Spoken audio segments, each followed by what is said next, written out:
매주 다양한 동물의 생태를 살펴보고 그 속에 담긴 과학을 찾아보는 시간입니다. 과학관역동물원 이동은 기자와 함께합니다. 안녕하세요. 안녕하세요. 네, 오늘 어떤 동물에 대해서 이야기 나눠볼까요? 네, 우선 이 유인원이라는 말 아시죠? 그럼요, 알죠. 유인원, 그러니까 사람과 닮은 동물들을 말하는 거잖아요. 네, 맞습니다. 그럼 이 유인원이라고 할 때 어떤 동물이 포함되는지 혹시 알고 계신가요? 일단 뒤에 나온 그 동물들 얘기를 하자면 뭐 오랑우탄이나 네. 침팬지, 뭐 원숭이 뭐 이런 것들 아닌가요? 네, 맞아요. 그런데 조금 정확히는 잘 모르겠다라는 생각이 드는데요. 네, 많은 분들이 헷갈리시는데 방금 말씀하신 원숭이의 경우는 유인원이 아니고요. 유인원이라고 하면 고릴라와 침팬지, 오랑우탄 이렇게 대형 유인원들이 포함이 됩니다. 아, 원숭이는 포함이 안 되는 거군요. 그렇죠. 이 같은 영장류지만 유인원에 속하지는 않고요. 이 앞서 말씀드린 고릴라와 침팬지, 오랑우탄의 경우는 이 생물학적 분류로 따졌을 때 영장목 사람과에 속하는 동물들입니다. 아, 그러니까 사람과 그냥 닮은 것뿐만이 아니라 사람과가 따로 있는 건가요? 네, 맞습니다. 그만큼 영장류 중에서 가장 사람과 비슷한 동물들을 이 사람과로 분류를 하는데요. 우선 이 외모에서 나타나는 유인원의 특징이라면 일단 네. 원숭이는 꼬리가 있지만 유인원은 꼬리가 없고요. 그러네요. 그렇죠. 이 앞다리가 뒷다리보다 긴 것도 특징입니다. 이렇게 사람과 너무 비슷하게 생겨서 미국이나 유럽에서는 이 유인원한테는 동물 실험을 해서는 안 된다 이렇게 금지를 하고 있습니다. 그렇군요. 저는 아무래도 그 영화 혹성 탈출 덕분인지 그 주인공 시저와 그 오랑우탄 모리스가 굉장히 좀 친숙하게 다가오는데 네. 그 저희가 지난 시간에 로랜드 고릴라도 다루기도 했잖아요. 거기서 굉장히 똑똑한 모습들을 많이 보여줬는데 오랑우탄이나 침팬지도 마찬가지로 똑똑하지 않나요? 네, 맞습니다. 먼저 이 세 동물 중에 침팬지부터 좀 이야기를 해보자면 침팬지의 경우는 사람과 비교했을 때 굉장히 덩치는 작지만 힘이 2배 정도 센 편입니다. 이 침팬지의 경우는 사람이 가진 근육보다 조금 더 다른 근육이 발달되어 있는데요. 사람의 경우는 이 지구력을 내는 근육이 발달한 반면에 침팬지는 빠르게 이 폭발적인 힘을 내는 근육이 강하게 발달해 있습니다. 막상 이 겨루기를 해보면 순간적인 힘의 경우는 침팬지가 사람보다 한 수 위라는 얘기겠죠. 그렇군요. 그럼 팔씨름을 하면 사람이 지겠네요. 그렇겠죠. 네. 지금 화면에서 보니까 저희 나무인가요? 저 구조물을 굉장히 잘 타네요. 네. 특히 이 침팬지는 그 손을 잘 쓰는 것 같아요. 네, 맞습니다. 손도 잘 쓰고 도구를 다루는데도 아주 능숙한데요. 이 침팬지의 사냥하는 모습을 보면 확실하게 알 수 있습니다. 네. 이 침팬지의 경우는 아주 가느다란 허브나무 줄기를 1m 정도 깊이의 개미굴에 넣습니다.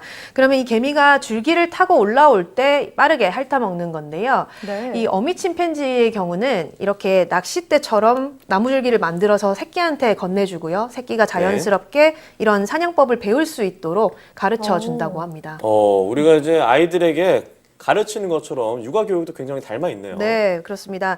제가 실제로 지난번에 아기 동물들에 대해서 다뤄봤잖아요. 네. 그때 이제 동물원에서 7개월 정도 된 아기 침팬지도 만나봤는데요.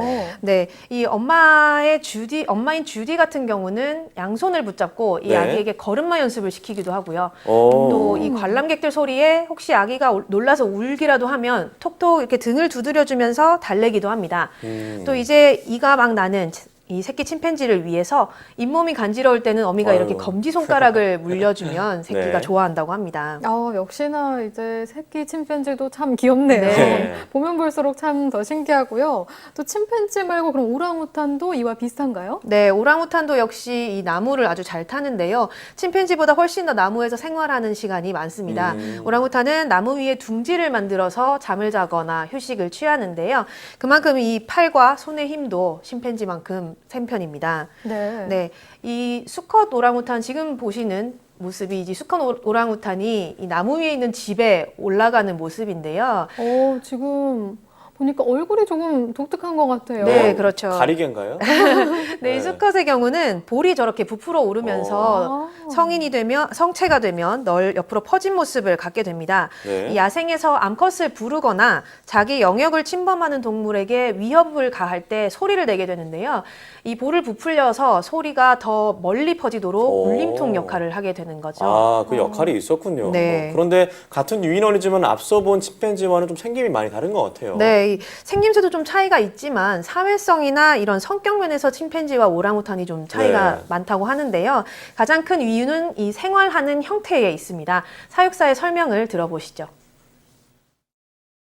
침팬지 같은 경우는 사회를 이루고 무리 생활을 한다는 게 특징이고요. 오랑우탄은 보통 단독 생활을 하는 동물이에요. 그래서 짝짓기를 할 철에만 잠깐 암컷과 수컷이 만났다가 이후에는 암컷이 보통 단독으로 새끼를 양육하고 하는 걸로 알고 있습니다.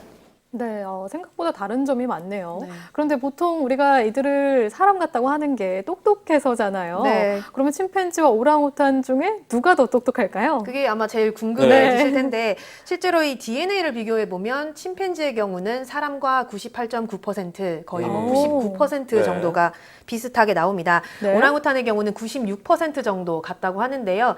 하지만 지능을 비교했을 때는 오랑우탄이 더 높은 것으로 알려져 있습니다. 오. 이 실제로 오랑우탄은 모든 영장류 가운데 원숭이를 네. 포함해서 모든 영장류 가운데 가장 똑똑한 것으로 알려져 있고요.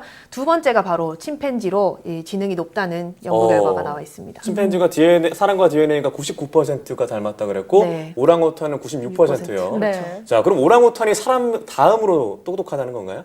이 영장류 중에서는 네. 아무래도 영장류가 가장 똑똑하다고 알려져 있으니까 아마 영장류에서 제일 똑똑하니까 오랑우탄이 동물 중에서는 가장 똑똑하다 이렇게 볼 수 있지 않을까 싶은데요. 네. 네, 이 실제로 정말 이 오랑우탄이 똑똑한가를 알아보기 위해서 이 미국의 한 연구팀이 얼마나 사람과 비슷한지 이 사람과 영장류들의 신체적인 특징들을 분류를 해봤습니다. 네. 그리고 그 중에서 유해에만 나타나는 이 특징을 한 63가지 정도 모아봤는데요. 이걸 하나하나 비교를 해봤더니 오랑우탄이 한 28가지 정도 전체에서 반 정도의 특징을 사람과 네. 비슷하게 공유하는 것으로 나타났습니다. 네. 침팬지의 경우는 사람과 2가지 정도, 또 고릴라의 어. 경우는 7가지 정도 이렇게 비슷한 특징이 차이가 많이 나타났는데요. 나네요. 네, 그러니까 뭐 똑똑한 것도 뭐 물론 오랑우탄이 가장 똑똑하지만 이 사람과 가장 닮았다고 할 때 유인원 중에서 아마 오랑우탄이 가장 비슷하다 이렇게 볼 수 있지 않을까 합니다. 그러니까 DNA는 침팬지가 더 많이 닮아 있지만 실제로 똑똑한 거는 오랑우탄이 더 똑똑하다. 그렇죠. 뭐 신체적 특징이라던가 행동 특징 면에서는 어. 오랑우탄이 조금 더 사람과 비슷하다 이렇게 연구 결과가 나와 있습니다. 네, 그렇군요. 그러면 침팬지도 아까 도구를 썼는데 오랑우탄도 그러면 잘 활용하겠네요? 네, 그렇죠. 물론 이 자유자재로 도구를 사용을 할 수 있는데 사람이 아까 그 침팬지의 경우는 나무줄기를 네. 이용해서 사냥을 네. 했잖아요. 오랑우탄은 나무줄기로 귀를 파기도 한다고 합니다. 아, 정말 더 네. 사람 같네요, 역시. 그렇죠. 네, 그리고 놀라운 점이 하나 발견이 됐는데 오랑우탄은 스스로 약을 만들어서 사용할 수 있다. 이런 연구 결과도 있습니다. 약을 만들 수 있다고요? 네, 이 영국 엑시터대를 중심으로 국제 공동 연구팀이 한번 조사를 해봤습니다.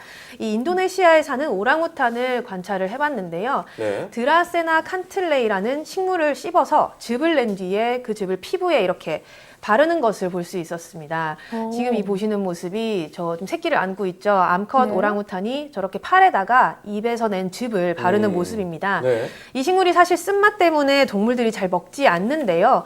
사포닌 성분이 풍부해서 실제로 인근의 이 주민들이 관절염이나 근육통 치료에 쓰는 식물이라고 합니다. 그런데 이 암컷 오랑우탄의 경우는 새끼를 안고 다니다 보니까 팔이 아픈 거죠. 그래서 이 식물을 씹어서 만든 거품을 저렇게 팔에다가 바르는 것이 확인이 됐습니다. 마치 사람이 파스를 바르듯이 이 근육통 치료를 위해서 쓰는 거죠. 네, 약초를 씹어서 바른다는 것도 되게 놀라운데요. 그 약초를 알아보고 성분을 활용한다는 게 더 신기하다는 생각이 네, 듭니다. 역시 맞습니다. 똑똑하네요. 네. 네, 그런데 저희가 매번 동물 이야기를 할 때마다 걱정했던 것이 야생에 많이 살아있느냐인데 이 두 동물은 어떤가요? 저희가 이제 야생동물의 멸종이 워낙 빠르다 보니까 매번 조금 우울한 이야기로 마무리를 하고는 네, 했잖아요. 그죠. 그래도 오늘은 조금 희망적인 편입니다. 얼마 전에 이 미국의 한 자연보호단체가 11년 동안 서아프리카의 5개국 59개 지역에서 조사한 결과를 발표를 했는데요. 이 대형 유인원의 수가 기대했던 것보다 2배 정도 더 많은 것으로 조사가 됐습니다. 네. 이 로랜드 고릴라의 경우는 15만 마리에서 한 25만 마리 정도가 서아프리카에 살고 있을 것으로 추정을 했지만 실제로는 36만 개체 이상이 살고 있었고요. 네, 침팬지의 경우는 12만 9천 마리 정도로 예상보다 한 10,000마리 이상 많은 수가 살고 있었습니다. 물론 이렇게 추정치가 늘어났다고 해서 뭐 멸종이 안 된다는 건 아니지만 네. 그래도 조금 희망은 있으니까 더 노력이 필요하겠죠. 네. 네, 뭔가 사람과 닮은 동물이어서 친숙하다는 느낌이 있었는데 이렇게 관리도 좀 철저하게 이루어졌으면 좋겠다는 생각이 듭니다. 네. 오늘 말씀 잘 들었습니다.